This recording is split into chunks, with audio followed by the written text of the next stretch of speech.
Hi there, I'm Brecken Stiles, and this is the presentation for Alan Moore. So who is Alan Moore? Well, he is the writer of The Watchmen, what we just finished reading, and this comic was released in 1986 and 1987 in 2 installments by DC Comics. Now, although this is part of the DC Comics universe, because it's an alternate reality, it's not quite considered part of the full universe. Yes, they released it, but it's not part of the full universe. Hard to understand, but that's the facts. He also wrote V for Vendetta, The League of Extraordinary Gentlemen, and Swamp Thing. Now, Watchmen is especially known for its amazing writing, but he is just known as one of the best comic book writers in the game. He is absolutely fabulous and has been since he started writing, and he is known for his nitty-gritty stories that have great under meaning.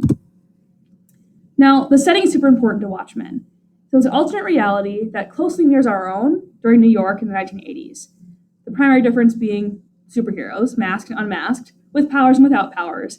We don't have those now in our universe, so obviously it's different.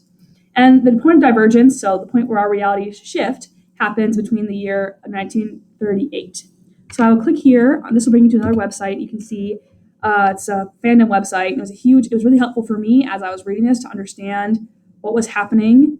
So as you can see on this, we have it with the same thing here. Watchmen will be on the side, and we're on the other side of this. So you can see June. So we have Superman published of the 30s, and then we see here multiple do-gooders are reported to be active. So 39. So this is after the split. So once Hood of Justice was seen, the split occurred because obviously Hood of Justice is not part of our reality.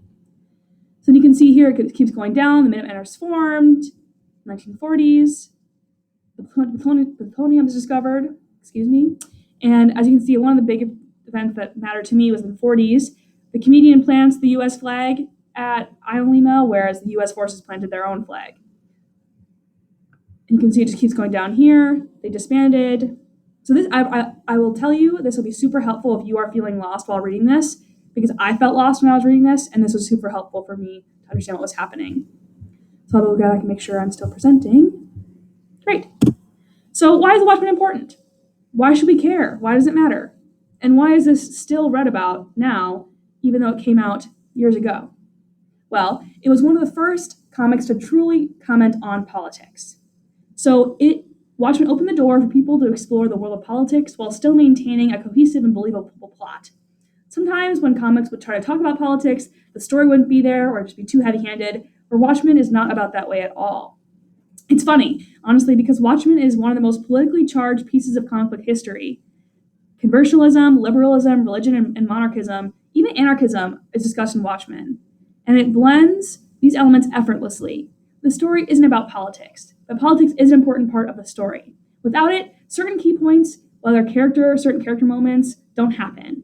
Our society today argues about the need for politics in things such as movies and comics. It's ironic because most consider Watchmen near perfect, but are clueless to its subtle political messages and themes. It just goes to show that everyone, unless they're truly looking for it, is susceptible to propaganda. That was a huge part of this story as well. The other impact on the comic book industry is why Watchmen is important. Watchmen deserves to be constantly talked about because of its importance and impact on the comic book industry. Whether Alan Moore intended it to or not, this book started an entire new era of comic books and graphic novels. Dark, realistic stories with deep characters started to pop up after Watchmen was written. It is so much better to read a story with realistic characters, and we finally see characters with weaknesses, with struggles and issues outside of being heroes. They're people too. That is a huge thing of why Watchmen is important, and that's part of Alan Moore's legacy. And these aren't my slides, so I will wait for you to see those until someone else talks about them. But the discussion questions I will talk about with you. Now, I'll let you read those for a second, but then I will also go into talking about them in greater detail and actually kind of answering them. So if you'd like to think about it yourself, go ahead and pause it here. And if not, we're going to talk about them now. So I'm going to move this section out of the way so I can read the last question. So how does the dynamic of having multiple generational heroes affect the team dynamic? How does it affect the weight placed on their opinions?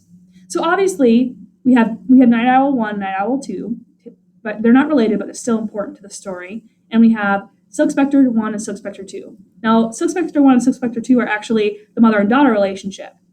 Now, as you can see, the daughter is not given the same amount of trust and truth and weight to her statements. Her opinions are not seen as fact, whereas other ones in the group are. And partly that could be because of her age. She is much younger than everyone else. But it really goes to show once like that definitely that difficulty, that separation is still there.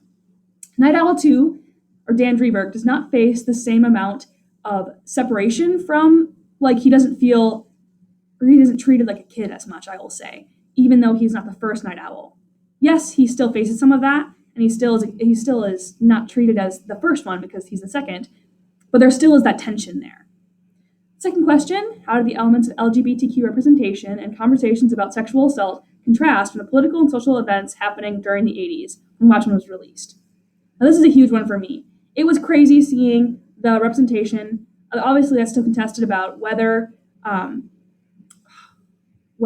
he is, Adrian Veidt is a gay man. I do believe he is. He is at least to be seen as a virgin. He's never been touched by a woman, which is said in there.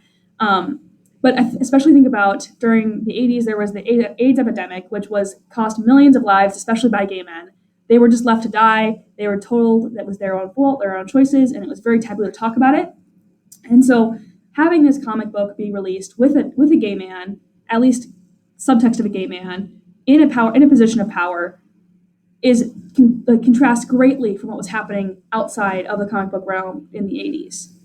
Also, sexual assault was not really talked about up until a couple of years ago. Even now, I still feel like it's not talked about enough as it should be. It's still very taboo, and there's a lot of shame about it for especially the victim involved. We see that's not the case.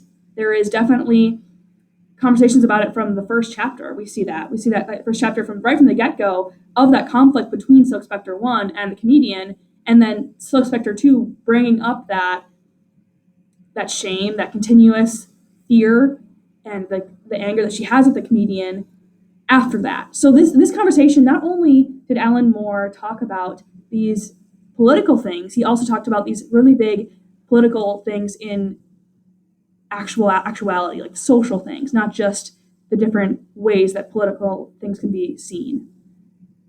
So the third question, what does Rorschach's journal tell us about society and the mental state of the character?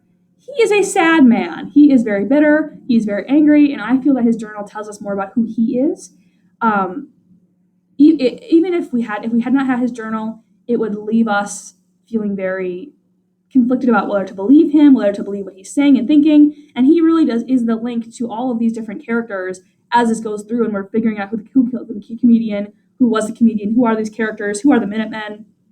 This is all connected through Rorschach. So seeing his journal tells us about his journey through the story-wise. About society, it reflects the deep individualism that he feels and the weight of continuing on by yourself and just feeling that you have to carry everything on your own. I think that our heroes aren't as seen like that now, but I definitely do feel that as a society, we are very individualist and we move forward on our own.